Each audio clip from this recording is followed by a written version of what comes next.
Hey hi guys, welcome back to the channel. So இன்னைக்கான வீடியோவில் நம்ம எதை பற்றி பார்க்க போகிறோம்னா, ஒரு 1 மந்த் முன்னாடி ஒரு நியூஸ் வந்துச்சிங்க. அதாவது இந்த வருஷம் நடக்க போகிற ஐபிஎல் மினி ஆக்ஷன் லாஸ்ட் யூஎஸில் நடந்த மாதிரி அப்ராடில் நடக்காது, நம்ம ஊரில் இந்தியாவில் அதுவும் மும்பையில் தான் நடக்க போகுதுன்னு சொல்லிட்டு ஒரு ரூமர் சோஷியல் மீடியாவுக்குள்ளே போயிட்டு தான் இருந்துச்சு. பட் சடனாக பிசிசிஐ அந்த பிளான்லேருந்து வெளியே வந்த மாதிரி தெரியுதுங்க. எதனால பிசிசிஐ இப்படி ஒரு முடிவு எடுத்திருக்காங்கன்னா, அவங்களுக்கு ஒரு சரியான வென்யூ அண்ட் விண்டோ கிடைக்காததா ரீசனாக சொல்கிறாங்க. ஆக்ஷன் மோஸ்ட்டாக மிட் டிசம்பரில் தான் நடக்கும். பட் அந்த பீரியடில் தான் மேரேஜ் ஃபெஸ்டிவல்ஸ் எல்லாமே பீக்கில் இருக்கும். அது மட்டும் இல்லாத ஒரு ஃபெஸ்டிவல் டைம் கூட. ஸோ அதனால பிசிசிஐக்கு ஒரு ப்ராப்பர் டைம் அண்ட் வென்யூ கிடைக்கலன்னு நியூஸ் வருது.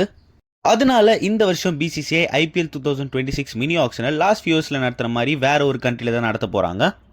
எந்த ஊரில் நடத்த ஹை பாசிபிலிட்டி இருக்குன்னு பார்த்தீங்கன்னா, அதுவும் லாஸ்ட் இயர்ஸ் மாதிரி கல்ஃப் கண்ட்ரீஸில் தான் நடத்த ஹை பாசிபிலிட்டி இருக்குன்னு சொல்கிறாங்க. அதுலேயும் குறிப்பாக அபுதாபி தான் ஃப்ரண்ட் ரன்னராக இருக்குது. அதோடு சேர்த்து ஓமான், கட்டார் மாதிரியான பிளேசஸும் டிஸ்கஷன்ஸில் இருக்குது. யூஎஸில் நடத்தின ஆக்ஷன்ஸ், அதுவும் ஆடியன்ஸோடு நடத்தினது ரொம்பவே நல்லா இருந்துச்சுங்க.